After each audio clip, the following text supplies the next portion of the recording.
Alam mo si Nads, alam niyo po si Nads, inaanak ko yan sa kasal. I know him. He was part of our singles group for some time. And every time I hear his story, I still am touched.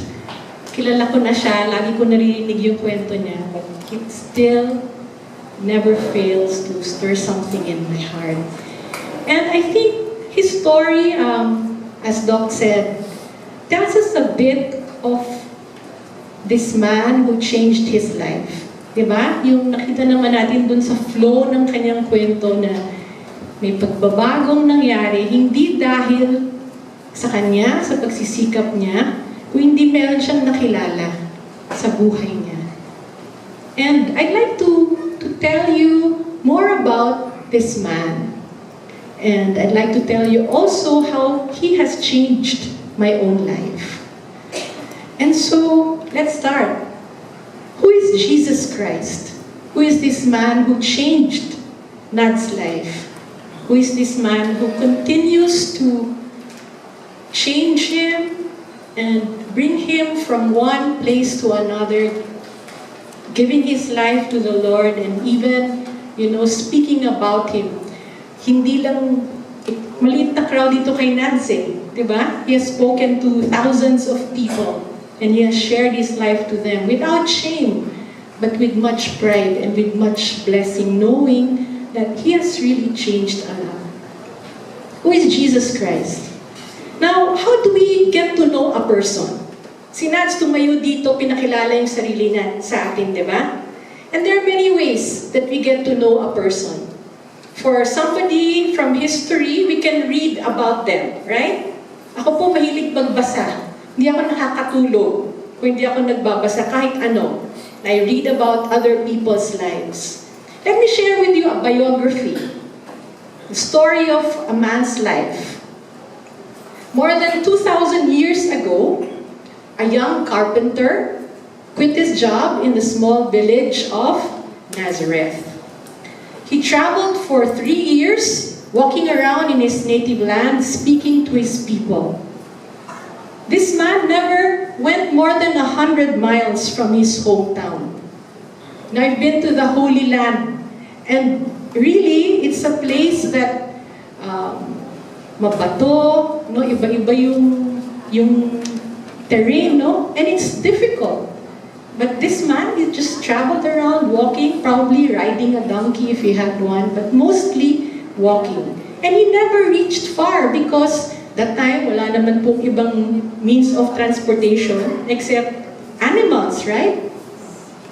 Within 3 years, he was dead, killed on a trumped-up charge of inciting to rebellion. He died by crucifixion, a death which was reserved for the worst criminals, the most painful death ever. His name was Jesus. Now, by all historical precedent, he should have failed into obscurity. Di ba, many of the prophets before him faded into obscurity.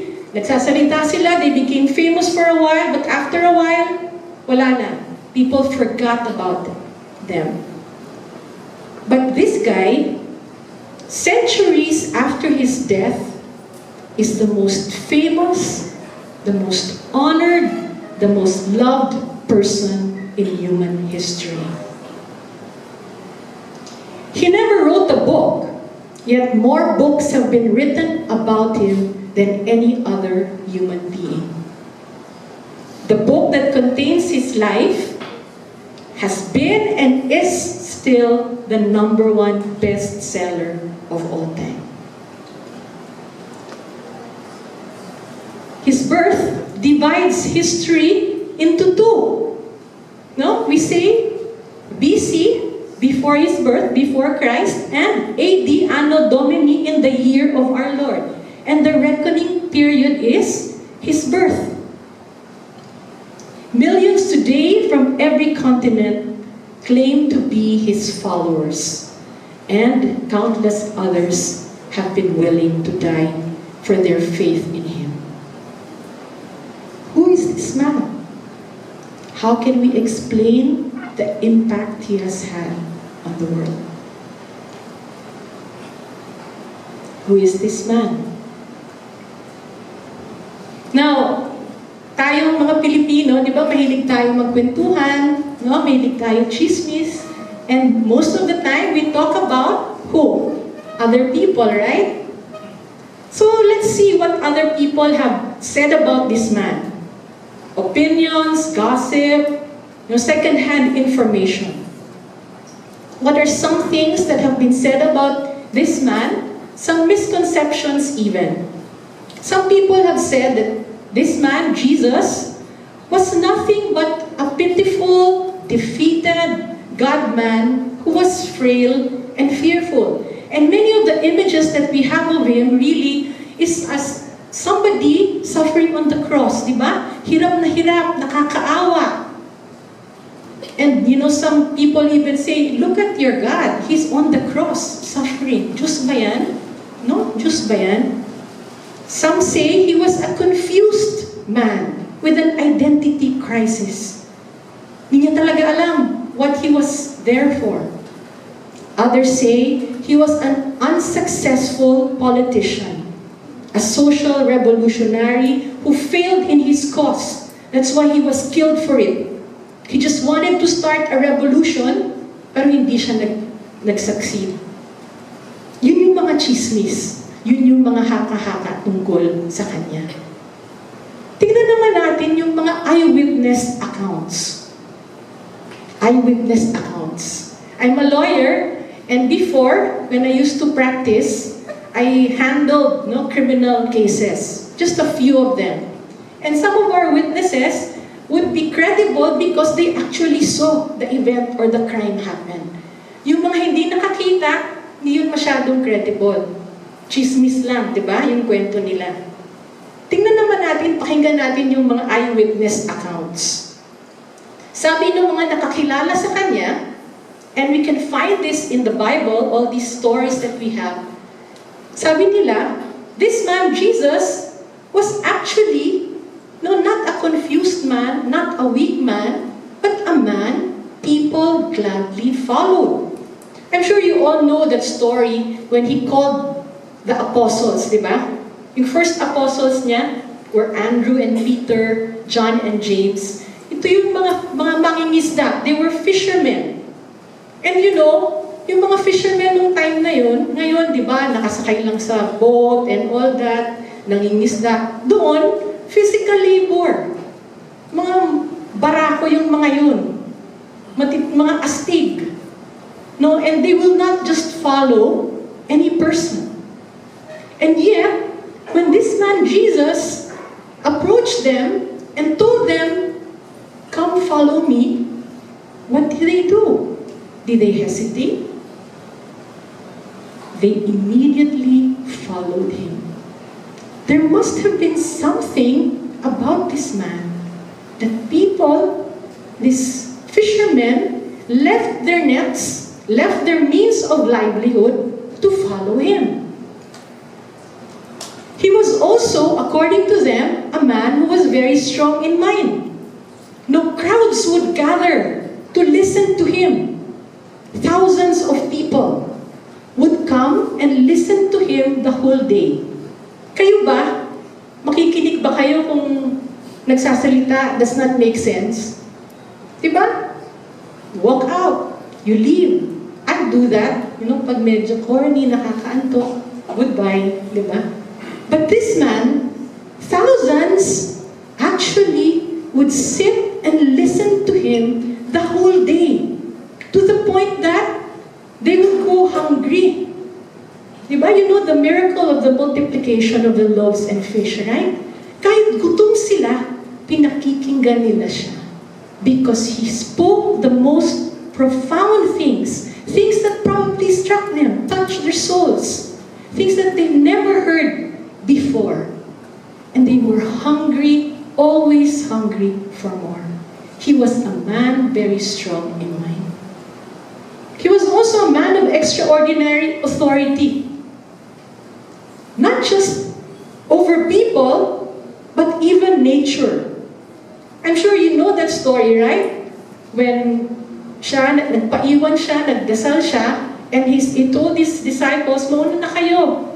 No, go to the other side of the Sea of Galilee. And there was a storm. There was a storm. And then, they were afraid. The apostles were afraid. And what did Jesus do? He calmed the storm. And they were asking, who is this man that even nature obeys him? A man of extraordinary authority. He was also a courageous man who stood up to both Roman and Jewish leaders in the face of death. Yung mga Romans noon talagang nakakatakot, di ba? And yet, during his trial, he just faced them with confidence, did not even defend himself. He was a man of courage. So those were the stories, those were the eyewitness accounts. Those were the things that were said about him, that people talked, described him. Now let's see. Nats, when he stood up in front of us, he narrated his own life. Di ba? Kwento siya sa atin. Pakinggan naman natin yung mga sariling claims naman itong taong ito. No? Let's not hear from other people. Let's hear from Jesus himself. What were his claims? Who did he claim to be? First, he claimed that he was someone who forgave sins. He claimed to forgive sins. This story actually depicts an incident where some people wanted to bring a paralytic to Jesus. Sobrang crowded, hindi nila siya madala sa tabi ni Jesus, dinala nila siya sa bubong, binutas nila yung bubong, binaba nila yung tao para makita ni Jesus. And then, the first thing that Jesus said when he saw the paralytic was not, I heal you. Walk. You know what the first thing he said? Sabi niya, your sins are forgiven. And the people who were there, they were saying, sino yan? Bakit yan ang sinasabi niya? Why that? No, why did he say, your sins are forgiven? Diba ang Diyos lang ang nakakapagpatawad ng kasalanan? And so Jesus said, so what is better? What is easier? What is easier to accept? For somebody to say, your sins are forgiven, or get up and walk. Anyway, Jesus eventually healed the man. But the first thing he did was to forgive the man his sins. Now, let me share with you something that a certain Donald Carson said. The point is, if you do something against me, I have the right to forgive you. Diba? Kung sinampal mo ko, may ginawa, ninakawan mo ko, tapos nagsorry ka, papatawarin kita kasi ako yon. However, if you do something against me, and somebody else comes along and says, I forgive you, what kind of cheek is that? The only person who can see that sort of thing meaningfully is God himself. Because sin, even if it is against other people, is first and foremost a defiance of God and His laws. Nats cannot say, kung sinampal ako, Nats cannot say to the one who slapped me, pinapatawad kita. Bakit? Hindi naman ikaw yung sinampal eh. Diba? Ako. But, the only one who can say, I forgive you, even if he's not the offended party directly, is God himself. Because any offense is against God. Jesus claimed to forgive the sins that other people committed. Another claim of Jesus was, he claimed to give life as God does. Stories in the Bible, raising Lazarus from the dead, hearing the daughter of this ruler. When everyone thought that, there was no hope, he raised them from the dead. He gave life as only God does. He claimed to possess authority. over all the earth, all heaven and on earth. Now, this was before he ascended into heaven after his resurrection. He was giving his last words to his disciples and he said, all authority has been given to me in heaven and on earth. And he gave them their commission. Go and make disciples of all nations. Aside from saying that I possess all authority, he also said that I am the judge of the earth. That eventually all of you will come before me and I will separate those who have obeyed my Father and those who have not. He is the ultimate judge of all of us. He claimed that. He received worship as God does. I'm sure you know Thomas, di ba? Lagi sinasabi natin pag nagdududa ang isang tao, anong tawag natin sa kanya? Doubting Thomas. Kasi si Thomas, nagduda, hindi siya naniwala na nag-resurrect na si Jesus, di ba? But when he saw Jesus finally, what did he say? My Lord and my God. Now, did Jesus tell him, wait, wag mo kayo worship. Hindi ako ang Lord and God. No, that's blasphemy.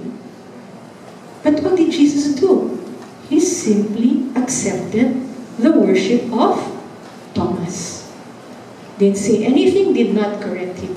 He accepted the worship of Thomas.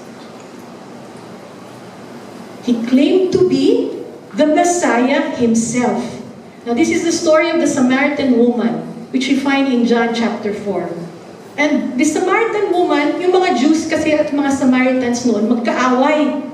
No, kasi yung mga Samaritans, they intermarried. They were Jews before who intermarried with pagans. And so, nakhalo na sila, no? Mga askals, mongrels, ang tawag sa kanila. And so, the Jews did not like them. They were enemies. And Jesus dared to approach this woman in the well and spoke to her. And this woman, you know, after their conversation, sabi niya, I know that someday the Messiah will come. And what did Jesus tell her? I who speak to you am He. I am the Messiah.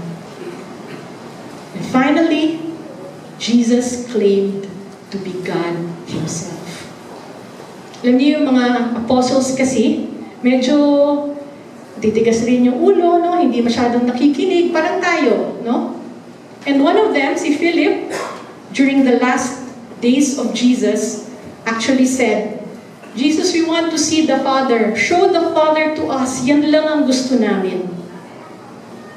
And Jesus said to Philip, ano ka ba? Sa tagal ba ng pinagsama natin, hindi nyo pa alam, hindi nyo pa nakikilala. Anyone who has seen me has seen the Father. He claimed to be God Himself. When He's confronted during His trial, they asked Him, are you the Christ, the Son of the Blessed One? What did Jesus say? I am. The much awaited Messiah, the Christ. He claimed to be the one. Who then is Jesus? Jesus is a man whose life and words demand a response from us. You know, when we meet a person, we can just say, right, acquaintance ko lang yan, we were introduced once, di ba? We can also meet people who will say, oh, this is gonna be my friend.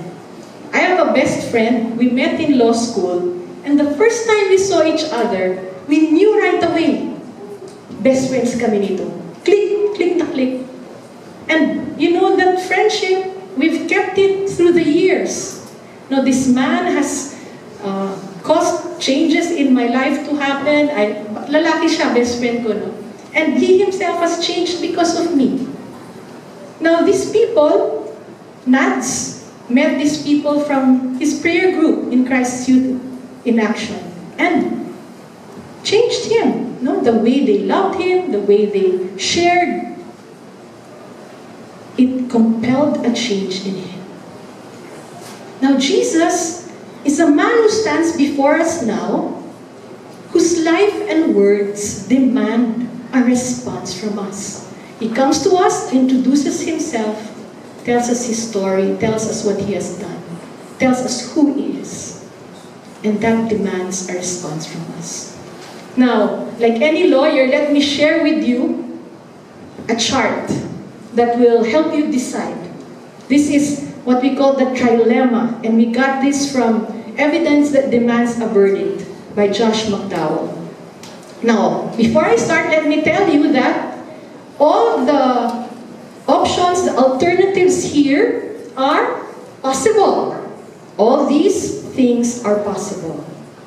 But the question you should ask yourself is, which is more probable? And at the end of it, we must make a choice. Okay, so what are our alternatives? First of all, the premise is, Jesus claims to be God. Diba? Sabi niya, siya si God. Now, either his claims are false, or his claims were true. Dalawa lang naman yan eh. No gray area. Right? Okay, let's look at this alternative of that his claims were false. Now, two things also. Two alternatives. Either he knew that his claims were false, or he did not know that his claims were false.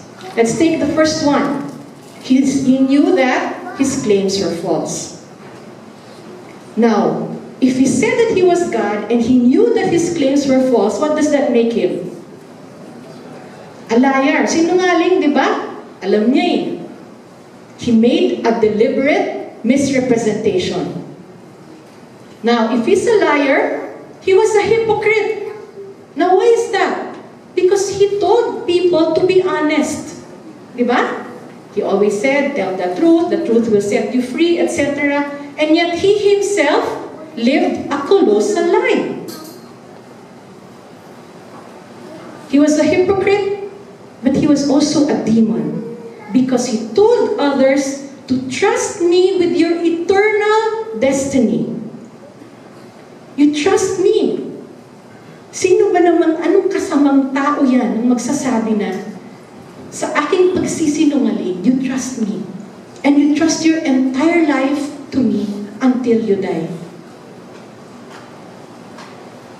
But even if he was a demon, he was also a fool. You know why? Because his claims to God actually led to his death. Ikaw ba, alam mong nagsisinungaling ka, papatayin ka na, hindi mo pa ba aaminin? You know, only a fool would believe, would really, just hold on to a lie, knowing it was a lie, until the end, and even die for it. Only a fool would do that. Let's take a look at the other alternative. His claims were false, but he did not know that his claims were false.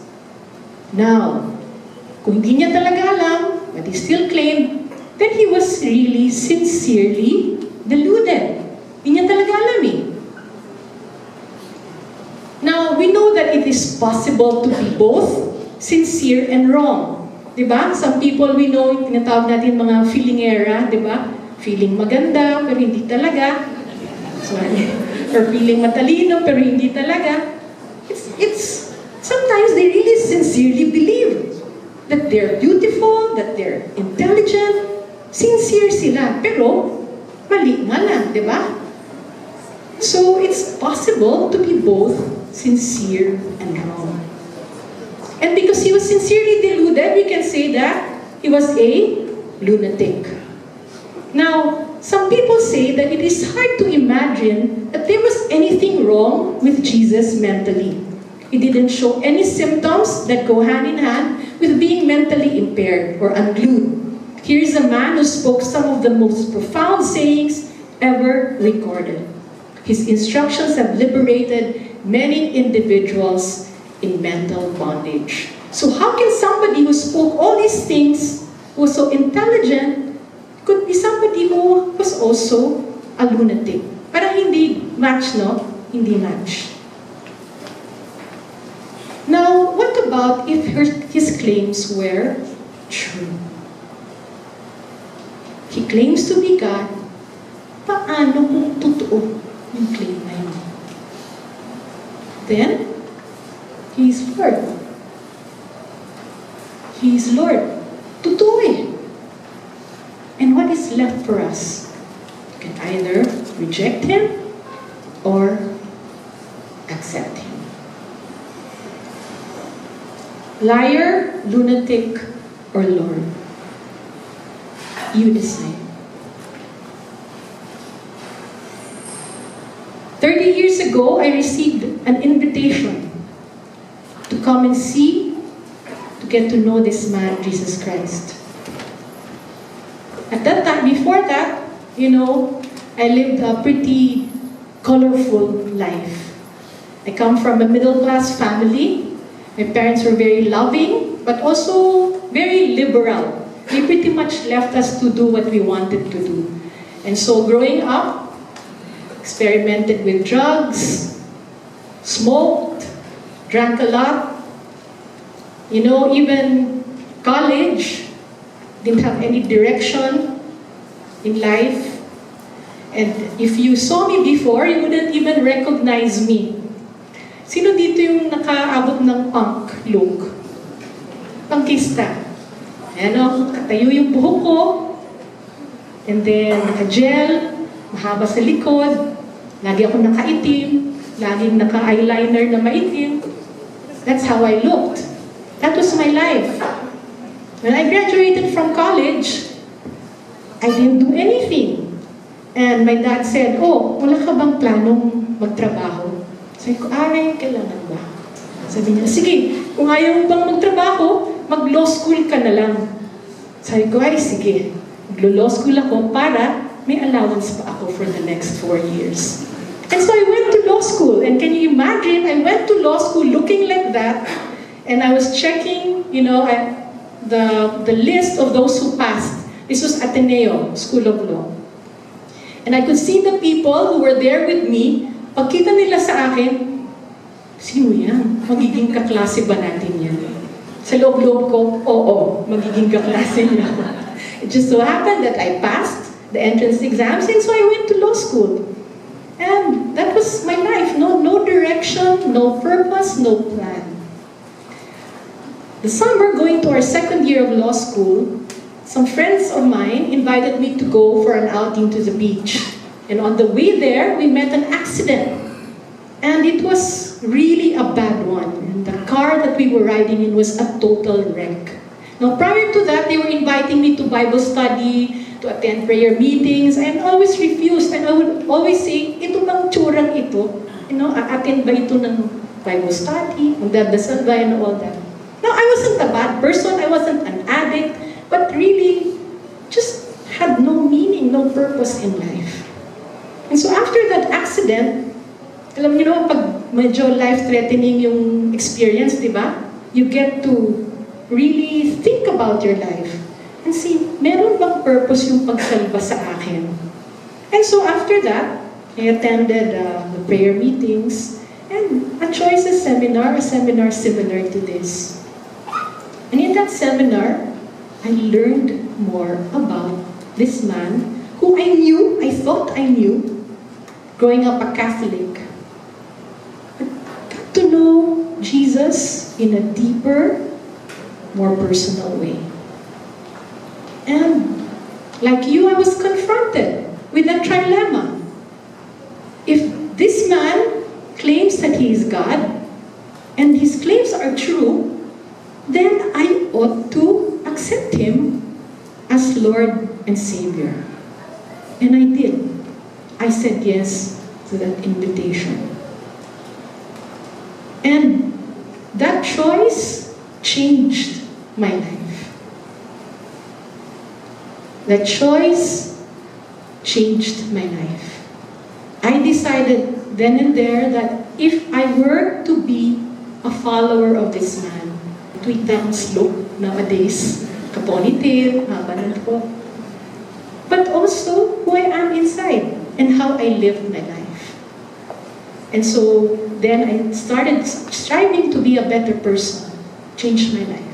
I became more serious about my studies to the point that I graduated with honors. Can you imagine? Somebody who had no plans of going to law school whatsoever. I graduated with honors and was even selected to be one of the 10 outstanding students of the Philippines. Unbelievable, right? All by the grace of God. It also changed the way I looked at my career as a lawyer. I decided that I was going to be a lawyer for the poor. And so instead of joining the big law firms after graduation, I joined an NGO which helped me serve the poor. Farmers, urban poor, abused women. That was my practice before. But even that, I gave up to be a missionary. I remember, my dad would always tell me, yung pangarap ng tatay ko sa akin, kasi finally nga, nagkaroon ng direksyon yung buhay ko. He wanted me to be a successful lawyer. You know, all of us have this image of lawyers who go to court and wow everybody, right? Yun ang image ng tatay ko. And he was quite disappointed that I joined an NGO. But after some time, I also decided to be a missionary, to give up even that practice to really serve God, to serve Jesus, to serve this man that I decided was going to be Lord of my life. And at that time, when I talked to my parents, I talked to my mom, sabi ko, Ma, gusto kong maging missionary, etc. I knew that she was going to tell my dad. And I feared his reaction. And I prayed for it. And you know, one time at dinner, we were talking, sabi ng dad ko, oh, sabi ng nanay mo, gusto mong maging ministro. Sabi ko, Ma, hindi naman ministro. Sabi ko, missionary. So, hinihintay ko na, ang tatay ko. Sabi niya, okay naman yan. Next time, sabihin mo lang yung plano mo sa amin. So, I was shocked. And so I did that. I did mission work for 5 years. And many of the people who went to school with me were saying, you know, even my relatives, ang tanga-tanga naman niya. Can you imagine? 10 outstanding students, honor student of Ateneo Law School, to give up her career to be a missionary. To give up all the trappings of a good life, of a successful life, just to serve God. Ang tanga-tanga. But ako, ang lagi kong sagot sa kanila is a statement from one of my favorite missionaries, Jim Elliot, who said, "He is no fool who gives what he cannot keep to gain what he cannot lose." He is no fool who gives what he cannot keep to gain what he cannot lose. What have I given up? The possibility of wealth, of fame, whatever? What have I given up really? Nothing. But what have I gained in return?